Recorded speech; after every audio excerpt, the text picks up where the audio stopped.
Hello and welcome to our YouTube channel Kashmir civil services academy.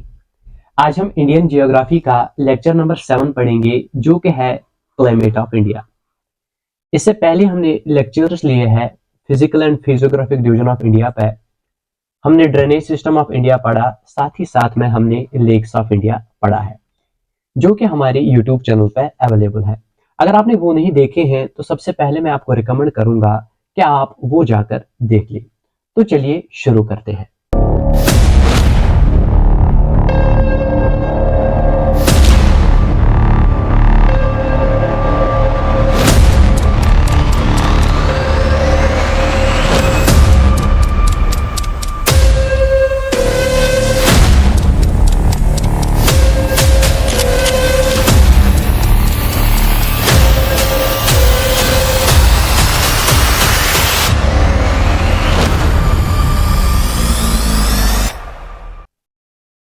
तो अब हम बात करते हैं आज सबसे पहले क्लाइमेट की।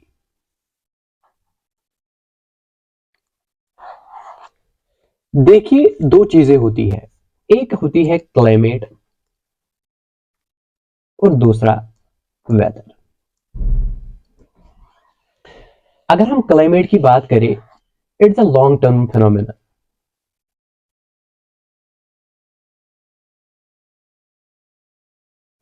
वहीं पे जो वेदर है ये एक शॉर्ट टर्म फिनोमेनन है।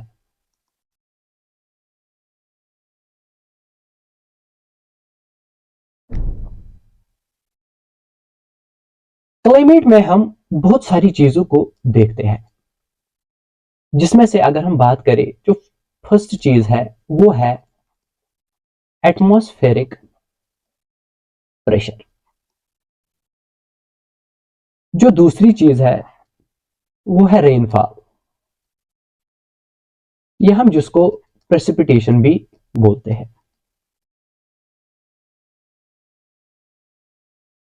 तीसरी चीज जो हम देखते हैं वो है ह्यूमिडिटी, और चौथी चीज जो हम देखते हैं वो है टेम्परेचर। जब हम इन सारी चीजों को एनालाइज करते हैं for a period more than 30 years, हम उस पर्टिकुलर एरिया का क्लाइमेट डिफाइन करते हैं। इसी तरीके से ये जो वेदर है ये भी एक एवरेज ऑब्जर्वेशन है इन्हीं सारी चीजों की, लेकिन for a shorter period of time. वो shorter period of time 1 hour हो सकता है, 1 day हो सकता है, या कुछ 10 hours हो सकते हैं। तो ये डिफरेंस है क्लाइमेट और वेदर में। दैट मीन्स क्लाइमेट एक एवरेज कंडीशन है बहुत सारे फैक्टर्स की, जो कि हम डिस्कस करते हैं for a period more than 30 years। वहीं पे अगर हम वेदर की बात करें, ये भी एवरेज ऑब्जर्वेशन ऑफ कंडीशंस है for a shorter period of time. अब जो हमारे इंडिया का जो क्लाइमेट है जो कि हमने ऑब्जर्व किया है for a period more than 30 years, उसको हमने डिफाइन किया है मॉनसून टाइप ऑफ क्लाइमेट।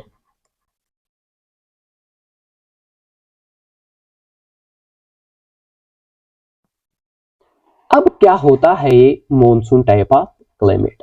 अगर हम मॉनसून की बात करें, monsoon is derived from an Arabic word mausam, जिसका मतलब है विंड। मॉनसून में हम क्या देखते हैं? हम देखते हैं seasonal reversal of winds.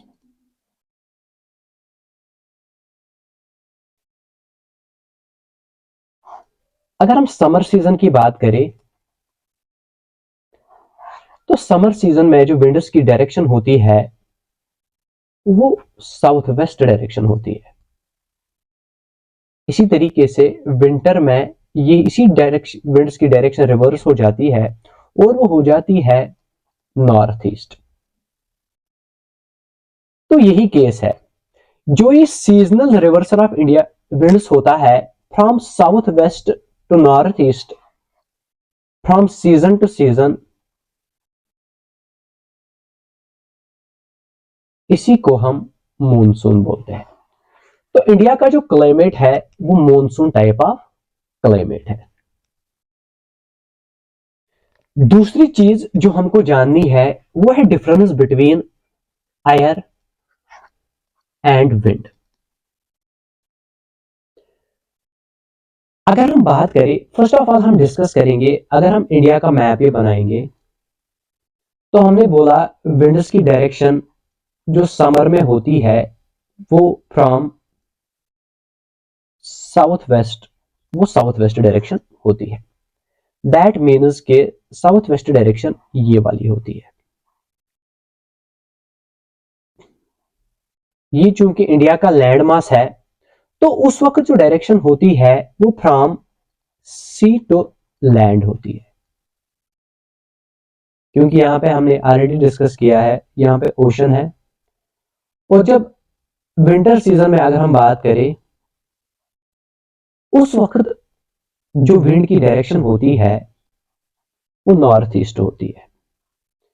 North east अगर हम यहां पे बात करें वो होती है फ्रॉम लैंड टू सी।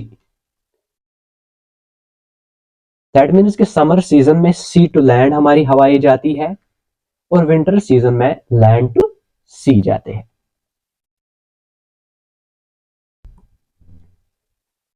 तो मैंने आपको बोला था हम डिस्कस करेंगे दो चीजें, एक तो है एयर और दूसरी है विंड। अगर हम एयर की बात करें, एयर की जो मूवमेंट होती है वो वर्टिकल होती है। दैट मीन्स कि इस तरीके से होती है। हमने सुना है या तो एयर राइज करता है या डिसेंड करता है। तो ये जो एयर की मूवमेंट होती है ये इन वर्टिकल डायरेक्शन होती है, ये आप याद रखोगे। लेकिन अगर हम विंड की मोशन देखें, विंड की जो मूवमेंट होती है वो होती है हॉरिजॉन्टल इन सर्टेन डायरेक्शंस। तो जैसे कि हमने अभी बात की मॉनसून विंड्स की, तो हमने बोला उसकी डायरेक्शन होती है साउथ वेस्ट। तो हमने किसी डायरेक्शन की बात की, ये जो डायरेक्शन की मूवमेंट होती है ये हॉरिजॉन्टल होती है। तो अब हम याद रखेंगे जब भी हम राइज और डिसेंट की बात करेंगे उस वक्त हम एयर की बात करते होंगे। उसी तरीके से अगर हम बोलेंगे कि विंड की मूवमेंट हो रही है इन अ पर्टिकुलर डायरेक्शन या हवाएं मूव कर रही है इन अ पर्टिकुलर डायरेक्शन हॉरिजॉन्टली, तो हम उस वक्त विंड्स की बात कर रहे होंगे।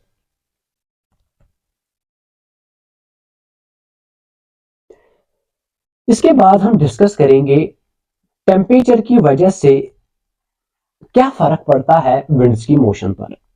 अगर हम बात करें दो टेम्परेचर्स होते हैं, एक तो हाई टेम्परेचर होता है और दूसरा हो सकता है लो टेम्परेचर। अगर हम बात करें हाई टेम्परेचर की, अगर हम ये लैंड सरफेस कंसिडर करेंगे, अगर इस लैंड सरफेस पे टेम्परेचर हाई होगा तो कौन सी कंडीशन एग्जिस्ट करेगी?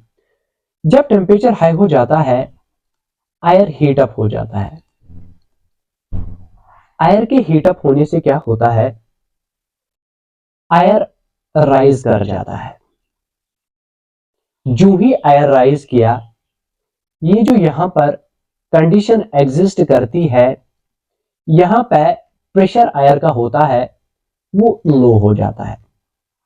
दैट मीन्स कि जो ही टेम्परेचर इंक्रीज करता है एयर राइज करता है और जहां पे एयर एस्केप कर जाता है वहां पे लो प्रेशर कंडीशन एग्जिस्ट करती है। इसी तरीके से अगर हम लो टेम्परेचर की बात करें, अगर लैंड सरफेस पे लो टेम्परेचर कंडीशन स्टार्ट हुई तो एयर डिसेंड कर जाता है। एज अ रिजल्ट उस जगह पर हाई प्रेशर कंडीशन एग्जिस्ट करती है। अब आप बोलोगे हमने एक आइडियल इक्वेशन में पढ़ा था PV is equal to NRT, that means इस इक्वेशन के हिसाब से अगर प्रेशर इंक्रीज करता तो टेम्परेचर भी इंक्रीज करना चाहिए, या अगर प्रेशर डिक्रीज करता टेम्परेचर भी डिक्रीज करना चाहिए। लेकिन ये वाली जो इक्वेशन होती है ये आइडियल गैस पे अप्लाई होती है और रियल लाइफ में आइडियल जैसी कोई कंडीशन नहीं होती है। तो आपको याद रखना है जब हम एयर की बात करें उस टाइम पे जो इक्वेशन वैलिड होती है वो T is inversely proportional to pressure. That means कि जिस जगह पर टेम्परेचर इंक्रीज करेगा उस जगह पर प्रेशर डिक्रीज करेगा, और same is true for vice versa condition.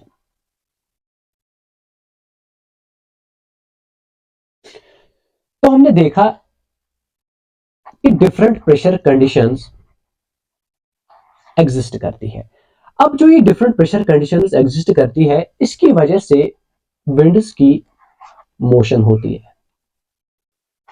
तो हमको याद रखना है winds always move from high pressure to low pressure.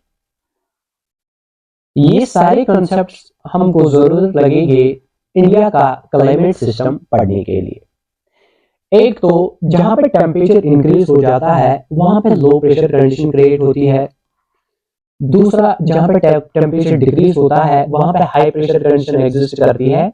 और याद रखना है हमारे विंड्स की इसकी वजह से हमारे विंड्स में मोशन आ जाती है, और विंड्स हमको याद रखना है always from high pressure to low pressure movement करते हैं। ये वाले कंसेप्ट्स हम डेवलप करेंगे इंडिया का मॉनसून सिस्टम और क्लाइमेटिक सिस्टम ऑफ इंडिया जानने के लिए। अब जो हमारे क्लाइमेट होता है उसको डिफरेंट फैक्टर्स कंट्रोल करते हैं। अब हम वो डिस्कस करेंगे कि कौन कौन सा फैक्टर क्लाइमेट को कंट्रोल करता है। अब जो जो फैक्टर्स क्लाइमेट को कंट्रोल करते हैं उनको हम बोलते हैं क्लाइमेटिक कंट्रोल फैक्टर्स। अगर हम देखेंगे 6 मेजर फैक्टर्स हैं। इन फैक्टर्स में सबसे पहले हम जो डिस्कस करेंगे जो फैक्टर क्लाइमेट को कंट्रोल करता है वो है लैटिट्यूड। अब लैटिट्यूड कैसे क्लाइमेट को कंट्रोल करता है? अगर हम ये अर्थ के स्ट्रक्चर की बात करें, ये है हमारा इक्वेटर। जो ही हम इक्वेटर से पोल्स की तरफ जाते हैं हमारा टेम्परेचर डिक्रीज होता है। ये यूनिवर्सल ट्रूथ है, क्योंकि मैंने आपको बोला था यहां पे हीट सरप्लस रीजन होता है। अब जो ही हम इक्वेटर से दूर चले जाएंगे, चाहे हम साउदर्न हेमिस्फीयर में जाएंगे या नॉर्दर्न हेमिस्फीयर में जाएंगे, हमारा टेम्परेचर डिक्रीज होगा। साथ ही साथ हमने डिस्कस किया है temperature is inversely proportional to pressure. तो अगर टेम्परेचर डिक्रीज करेगा प्रेशर क्या करेगा? इंक्रीज। तो ये लैटिट्यूड की वजह से होता है। अब जो दूसरा फैक्टर है वो है आल्टीट्यूड। आल्टीट्यूड में अगर हम देखेंगे, फॉर एग्जाम्पल अगर हम एक माउंटेन की बात करें, ये फुटहिल ऑफ माउंटेन है और ये टॉप ऑफ माउंटेन है। टॉप पे हमको जो भी पता है लो टेम्परेचर कंडीशन होती है। हमने बचपन से ही पढ़ा है the higher we go the cooler it is. अब ये क्यों है ये हम डिस्कस करेंगे। एक कंसेप्ट आता है जिसको हम बोलते हैं लैप्स रेट,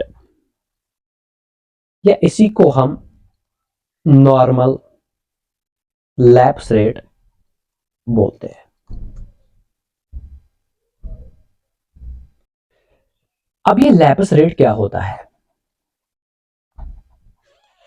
लैप्स रेट से मतलब ये है कि जो ही हम फॉर एग्जांपल 1 किलोमीटर राइज करें, 1 किलोमीटर को हम 1000 मीटर भी बोलते हैं, तो हमारा टेम्परेचर 6.5 डिग्री सेंटीग्रेड से डिक्रीज हो जाता है। ये लैप्स रेट का कंसेप्ट है। As we move up the temperature decreases.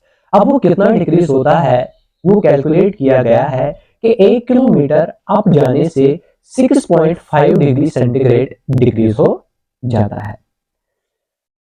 अब ये क्यों होता है?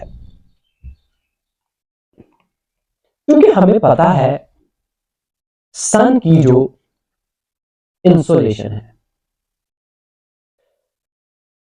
ये जो सन रेज अर्थ पे फॉल करती है, ये शॉर्ट वेवलेंथ में फॉल करती है। क्योंकि हमें पता है ड्यू टू ग्रेविटेशन यहां पे हमारी अर्थ के साथ आयर चिपका हुआ होता है, यहां पे नियर लैंड सरफेस आयर की डेंसिटी ज्यादा होती है, और जो ही हम ऊपर की तरफ जाती है आयर डेंसिटी डिक्रीज हो जाती है। दैट इज वाई कि जब हम पहाड़ पे चढ़ते हैं हम बोलते हैं वहां पे ऑक्सीजन कम है, क्योंकि वहां पे ऑक्सीजन की डेंसिटी कम हो जाती है जो ही हम आल्टीट्यूड ऊपर ऊपर आल्टीट्यूड पे चढ़ते जाते हैं। अब तो बात यह है कि सन की जो शॉर्ट वेवलेंथ जो यहाँ पे फॉल करती है लैंड पे, लैंड सरफेस के अराउंड जो गैसेस होते हैं वो इस शॉर्ट लेंथ वेवलेंथ को एब्जॉर्ब नहीं कर पाते हैं।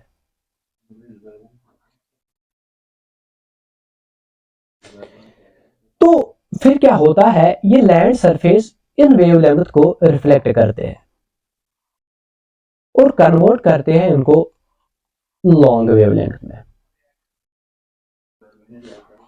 तो गैसेस क्या करते हैं, वो इस शॉर्ट वेवलेंथ वाले सन रेज को एब्जॉर्ब नहीं करते हैं, लेकिन वो एब्जॉर्ब किसको करते हैं, लॉन्ग वेव लेंथ को। तो अब जो यहां पे हमारी डेंस एयर की डेंसिटी ज्यादा होती है तो यहां पे ज्यादा एब्जॉर्प्शन होती है। दैट मीन्स कि नियर द लैंड सरफेस जो हमारी हीट की एब्जॉर्प्शन होती है वो ज्यादा होती है, और जो ही हम ऊपर चढ़ते जाते हैं हमारी हीट की एब्जॉर्प्शन कम हो जाती है। That is why near land surface हमारा टेम्परेचर ज्यादा होता है, और जो ही हम ऊपर की तरफ से चढ़ते जाते हैं हमारा टेम्परेचर डिक्रीज हो जाता है, जिसको हम लैप्स रेट से डिफाइन करते हैं। और ये लैप्स रेट जो हमने कैलकुलेट की है ये है with every 1 kilometre rise in altitude 6.5 degree temperature drops. ये हम याद रखेंगे। अब जो हमारा दूसरा फैक्टर है वो है डिस्टेंस फ्रॉम द सी, और एक कंसेप्ट हम डेवलप करेंगे। अगर हम कोस्टल रीजन्स की बात करेंगे, आप ये याद रखोगे कोस्टल रीजन में क्या होता है, कोस्टल रीजन में मॉडरेट टेम्परेचर कंडीशंस होती है। ये क्यों होती है ये भी हम डिस्कस करेंगे।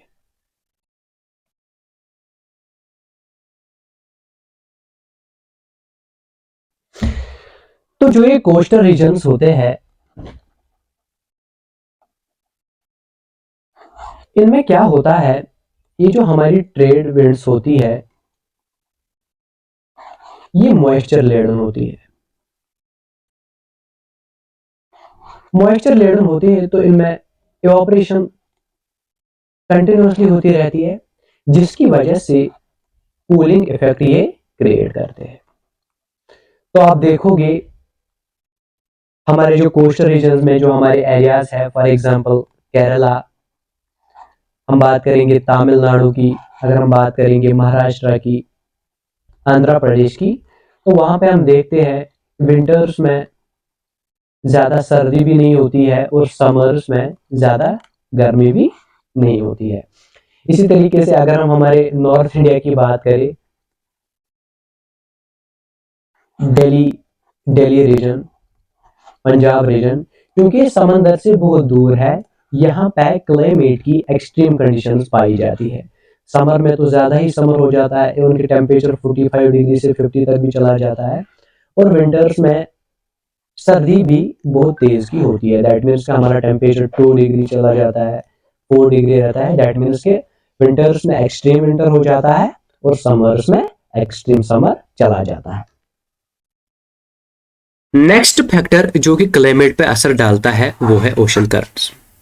फॉर एग्जांपल अगर हम ये इंडियन सब कॉन्टिनेंट की बात करें, फॉर एग्जांपल डेक्कन प्लेटू वाला रीजन, अगर इस साइड में कभी ओशन करंट होती है वो जो कि सेम डायरेक्शन में फ्लो करती है, अगर यहाँ पे वार्म ओशन करंट फ्लो करेगी या अगर इस साइड में कोल्ड ओशन करंट फ्लो करेगी, तो उसकी वजह से क्या होता है, ये जो सराउंडिंग वाले एरियाज होते हैं इसका टेम्परेचर यहाँ पे वार्म ओशन करंट की वजह से इंक्रीज कर जाएगा। Similar case cold ocean current के साथ होगा और वहां पर कोल्ड ओशन करंट की वजह से सराउंडिंग एरियाज में टेम्परेचर कम हो जाता है। अब जो हमारा जो लास्ट फीचर है वो है रिलीफ फीचर। रिलीफ फीचर भी जैसे कि हमने पढ़ा, फॉर एग्जांपल अगर हम माउंटेन्स की बात करें, जब हमारा साउथ वेस्ट मानसून आता है, वो जो वेस्टर्न घाट्स पे, अगर हम वेस्टर्न घाट्स की बात करें, वेस्टर्न घाट्स पे वहां पे रेन करता है, लेकिन वो जो यहाँ पे जो लीवर्ड साइड ऑफ माउंटेन होता है, ये यहाँ पे रेन शेडो एरिया होता है। क्योंकि क्या होता है कि यहाँ पे सारा मॉइस्चर फेड हो जाता है, सिर्फ यहाँ पे फिर क्या होता है, सिर्फ ड्राई विंड्स चली जाती है। तो रिलीफ फीचर भी इंपॉर्टेंट फैक्टर है जो कि हमारे क्लाइमेटिक कंडीशंस को डिफाइन करता है। इसी तरीके से डिफरेंट रिलीफ फीचर्स, मतलब प्लेटूज पे अलग क्लाइमेटिक कंडीशंस होती है, माउंटेन्स पे अलग कंडीशंस होती है, जिसे हम देखते हैं हमारे नॉर्थ इंडियन प्लेन्स पे अलग टेम्परेचर कंडीशंस होती है, कोस्टल एरियाज में अलग क्लाइमेटिक कंडीशंस होती है। दैट मीन्स कि रिलीफ फीचर भी एक इंपॉर्टेंट फैक्टर है जो कि क्लाइमेटिक कंडीशन डिफाइन करता है एक पर्टिकुलर प्लेस की। अब हम बात करेंगे मॉनसून की। मॉनसून सिर्फ इंडिया में नहीं होता है, मॉनसून इंडिया के अलावा और भी डिफरेंट कंट्रीज में होता है। अगर हम बात करें किस किस कंट्री में मॉनसून देखा जाता है, तो उसमें कंट्रीज आती है इंडोनेशिया, साथ ही साथ में बांग्लादेश, इसके अलावा म्यांमार, और इसके अलावा साउथ ईस्ट चाइना और सम पार्ट्स ऑफ जापान।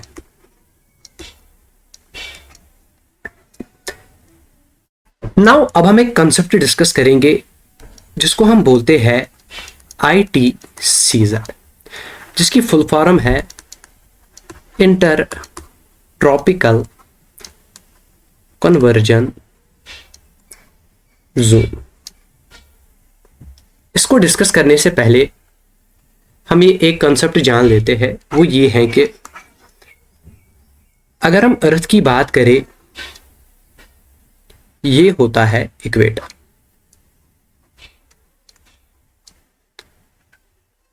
अगर हम ये नॉर्दर्न हेमिस्फीयर की इस पॉइंट की बात करें, ये होता है ट्रॉपिक ऑफ कैंसर। सिमिलरली ये होता है ट्रॉपिक ऑफ कैप्रिकॉर्न। हमारा जो सन होता है वो ओवरहेड होता है between this Tropic of Cancer and Tropic of Capricorn. Overhead और ट्रॉपिक ऑफ कैंसर और ट्रॉपिक ऑफ कैप्रिकॉर्न से बाहर कभी नहीं जाता है।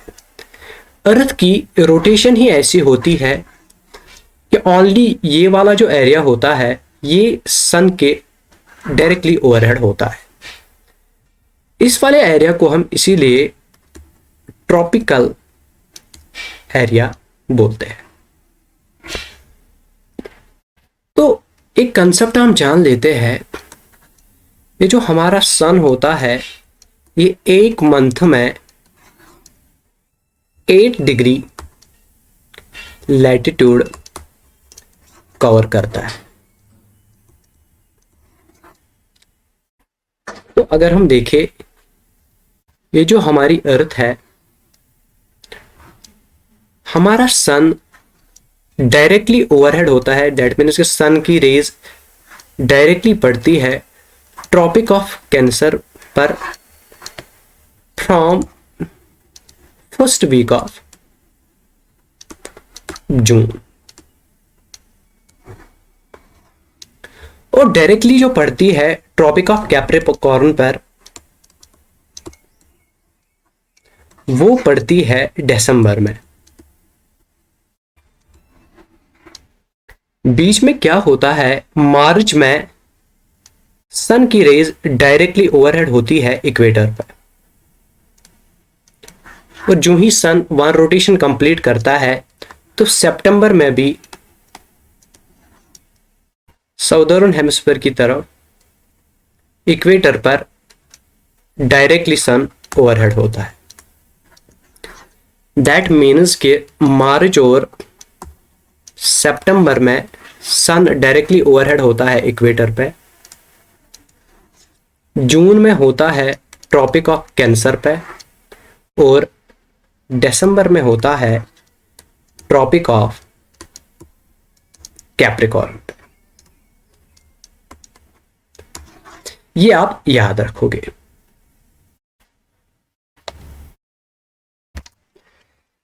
ये कंसेप्ट सीखने के बाद हम डिवाइस करेंगे एक कंसेप्ट जो है इंटरट्रॉपिकल कन्वर्जन जोन। हमको पता है इंटरट्रॉपिकल कन्वर्जन जोन वो जोन होता है जहां पे सन की रेज डायरेक्टली पड़ती है। तो अगर सन की रेज डायरेक्ट पड़ी, वहां पे टेम्परेचर इंक्रीज हो जाता है। टेम्परेचर इंक्रीज हो गया तो प्रेशर क्या हो गया, डिक्रीज। दैट मीन्स कि वहां पर कौन सी कंडीशन एग्जिस्ट की, low pressure condition. Low pressure condition क्या करती है, ये विंड्स को अट्रैक्ट करती है, जिसकी वजह से विंड मोशन हो जाती है और डिफरेंट विंड्स फ्लो करने लगते हैं। इसी कंसेप्ट से इंडिया में मॉनसून का कंसेप्ट पैदा होता है, जो कि हम आगे डिस्कस करेंगे। हम डिस्कस करेंगे इंटरट्रॉपिकल कन्वर्जन जोन। अगर हम देखेंगे इंटरट्रॉपिकल कन्वर्जन जोन जो होती है वो इस तरीके की लाइन होती है। अब ये इस तरीके की ये स्ट्रेट लाइन क्यों नहीं है? इंटरट्रॉपिकल कन्वर्जन जोन जो लाइन है ये इसलिए स्ट्रेट लाइन नहीं होती है। फॉर एग्जांपल अगर हम इस वाली यहां पर इस पॉइंट पर डिस्कस करेंगे, इस तरीके की होती है, ये साइन ग्राफ की तरह होती है। अब ये क्यों होता है? क्योंकि हर किसी एरिया की स्पेसिफिक हीट डिफरेंट होती है। अगर हम लैंड की बात करें, लैंड की स्पेसिफिक हीट अलग होती है और वाटर की स्पेसिफिक हीट अलग हो। अगर हम यहाँ पर डिस्कस करेंगे, यहाँ पे वाटर की स्पेसिफिक हीट डिफरेंट है, यहाँ पे लैंड की स्पेसिफिक हीट डिफरेंट है। अब स्पेसिफिक हीट क्या होती है?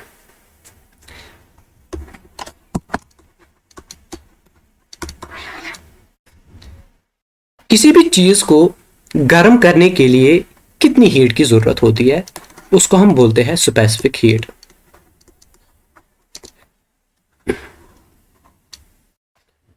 अब वाटर लैंड जो होता है ये क्विक गर्म भी हो जाता है और क्विक ठंडा भी हो जाता है, लेकिन जो ये वाटर होता है इसको टाइम लगता है हीट अप होने के लिए और कोल्ड होने के लिए। दैट इज वाई ये जो इंटर ट्रॉपिकल कन्वर्जेंस जोन की जो लाइन हो जाती है, ये इस तरीके से साइन ग्राफ हो जाता है।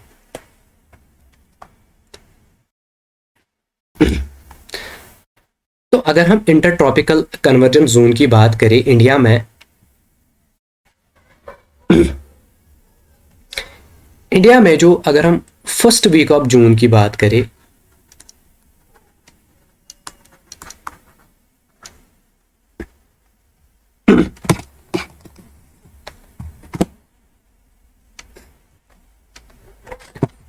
First week of June, first week of June, उसमें क्या होता है, केरला के तट पर आ जाता है इंटर ट्रॉपिकल कन्वर्जेंस जोन। क्योंकि मैंने आपको बोला जून के फर्स्ट वीक में जो सन की रेज वो डायरेक्टली पड़ती है ट्रॉपिक ऑफ कैंसर पर। वहां पे क्या होता है, वहां पे लो प्रेशर कंडीशन क्रिएट हो जाती है। अगर हम इंडियन मैप की बात करें, हमें यहां पे पता है, यहां पे वाटर है, यहां पे लैंड है और यहां पे भी वाटर है। वाटर पे क्या होता है, यहां पे टेम्परेचर कम होता है और प्रेशर हाई होता है। यहां पे इसके अपोजिट उल्टी कंडीशन होती है। सेम यहां पे टेम्परेचर कम होता है और प्रेशर ज्यादा होता है। इसकी वजह से क्या होता है, यहां पे जो विंड्स जनरेट होते हैं वो यहां पे आ जाते हैं। ये अभी हम मॉनसून की बात नहीं कर रहे हैं, ये मॉनसून से पहले की हम बात कर रहे हैं। तो क्या होता है, यहां पे जो हमारे कुछ एरियाज होते हैं बिफोर मॉनसून, जिनको हम बोलते हैं, यहां पे शॉवर्स होते हैं जिनको हम बोलते हैं प्री मॉनसून शॉवर्स।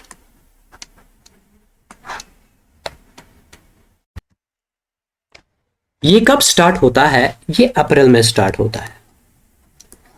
अप्रैल में ही हमारी लैंड गर्म होना स्टार्ट होती है। तो ये जो प्री मॉनसून शावर्स होते हैं, ये कहां कहां पे होते हैं, ये सबसे पहले बोथ साइड से ये विंड्स आती है from high pressure to low pressure.